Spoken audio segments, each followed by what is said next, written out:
उत्तर प्रदेश की राज्यपाल आनंदीबेन पटेल ने मुख्यमंत्री योगी आदित्यनाथ के गृह जनपद गोरखपुर में जब विश्वविद्यालयों की समीक्षा की और गर्ल्स और बॉयज़ हॉस्टल की अनियमितताओं पर सवाल उठाए। उसके बाद से उत्तर प्रदेश की राजनीति में तमाम तरीके के सवाल तैर रहे हैं। जो बात भारतीय जनता पार्टी के नेता नहीं कह पा रहे हैं, वो विपक्ष के नेता खुलकर कह रहे हैं। नमस्कार, मैं हूं शैलेंद्र सिंह और आप देख रहे हैं इंडिया न्यूज़ क्लिक। क्या उत्तर प्रदेश की राज्यपाल आनंदीबेन पटेल और मुख्यमंत्री योगी आदित्यनाथ के बीच में किसी तरीके की खींचतान चल रही है? आपस में कोई द्वंद्व है या फिर कोई ऐसा संघर्ष है जिसे राजनीतिक भाषा में गुजरात बनाम उत्तर प्रदेश के रूप में भी देखा जा रहा है? इसकी वजह यह है कि आनंदीबेन पटेल ने गोरखपुर में विश्वविद्यालयों का निरीक्षण करते समय वहाँ के हॉस्टल को लेके जो बातें कही, वो सीधे सीधे मुख्यमंत्री के ऊपर एक तरीके का हमला था।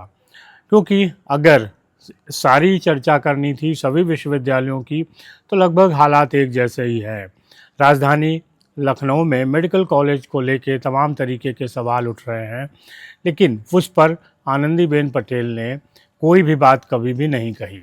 जबकि और जो मेडिकल कॉलेज की कुलपति हैं, उनको दोबारा से चार्ज दे दिया गया, यानी उनको सेवा विस्तार भी दिया गया। ये सवाल आम जनता के साथ साथ विपक्ष के नेता भी पूछ रहे हैं। असल में तो ये सवाल भारतीय जनता पार्टी के नेताओं को पूछना चाहिए था, लेकिन शायद भारतीय जनता पार्टी के नेता इस विवाद से बचना चाहते हैं, इसलिए वो खुद ये सवाल नहीं कर रहे हैं।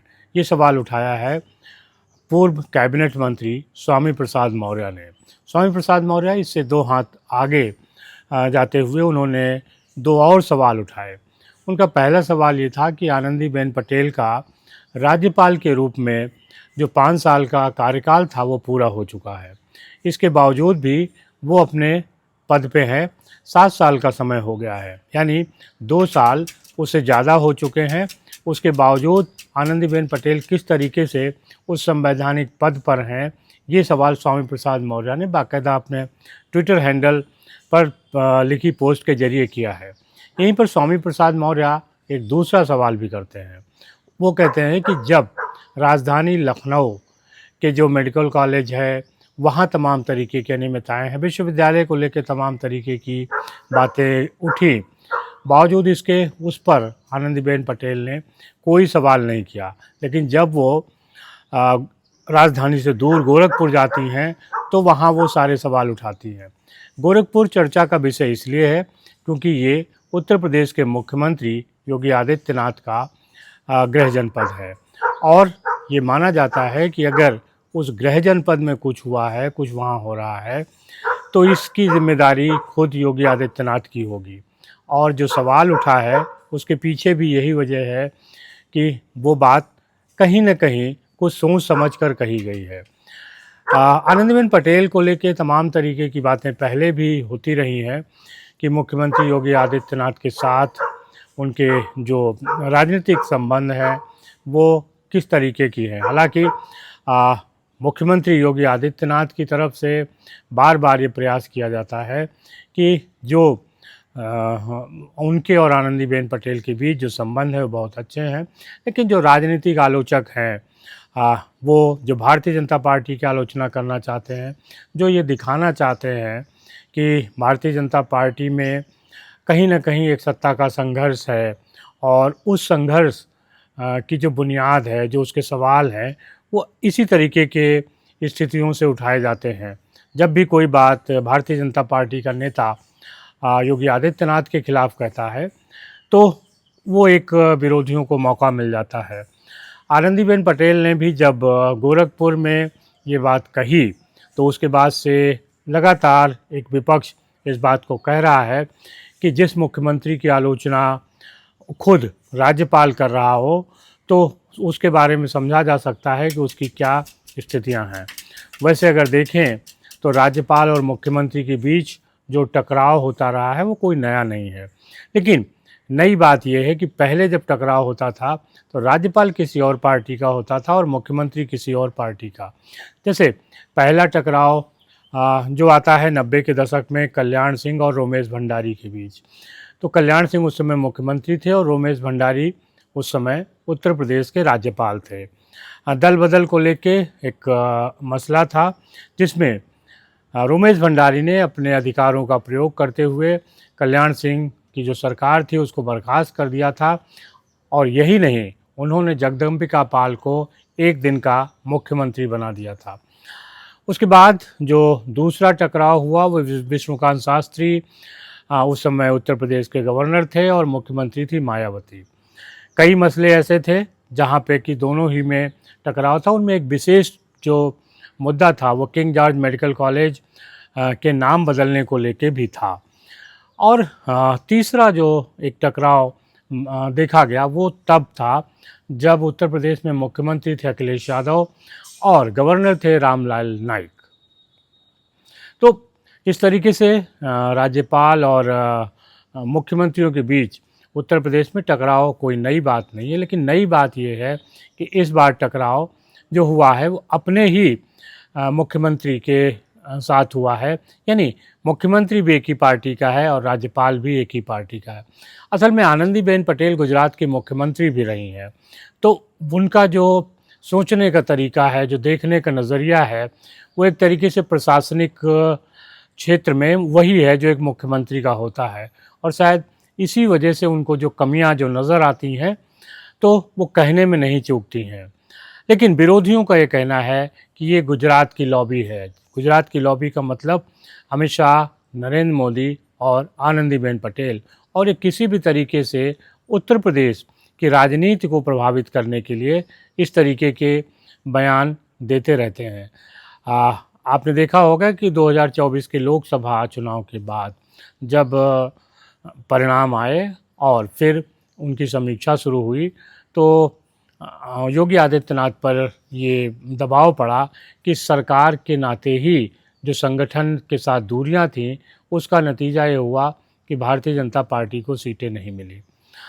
2022 के विधानसभा चुनाव के पहले भी इसी तरीके की स्थितियां थीं और लगातार ये कहा जा रहा था कि हाईकमान योगी आदित्यनाथ को हटा देगा, उनके नेतृत्व में विधानसभा के चुनाव नहीं होंगे।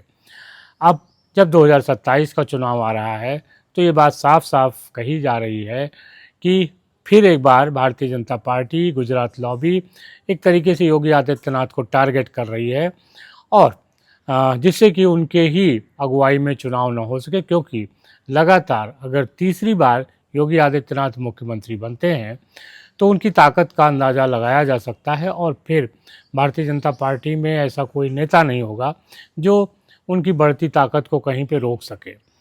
विरोधियों का काम सोचना होता है क्योंकि वो एक तरीके से भारतीय जनता पार्टी के विरोध में होते हैं। वो छोटी बड़ी हर घटना में ऐसी चीज़ें खोजते हैं जहां भारतीय जनता पार्टी में दरार मिल सके, उनके कार्यकर्ताओं के बीच कोई झगड़ा हो सके, उनके लोगों पे कोई टारगेट किया जा सके। ये राजनीति है, इसमें कोई ऐसी बात नहीं है कि अनहोनी है। जब भी चुनाव होते हैं या नहीं भी चुनाव होते हैं तो इस तरीके के बयानों का लोग लाभ उठाते हैं, और ख़ास तौर से तब जब सोशल मीडिया का ज़माना है और किसी भी बयान को कहीं से भी अगर आप दीजिए तो उसको प्रदेश से जोड़कर देखा जा सकता है।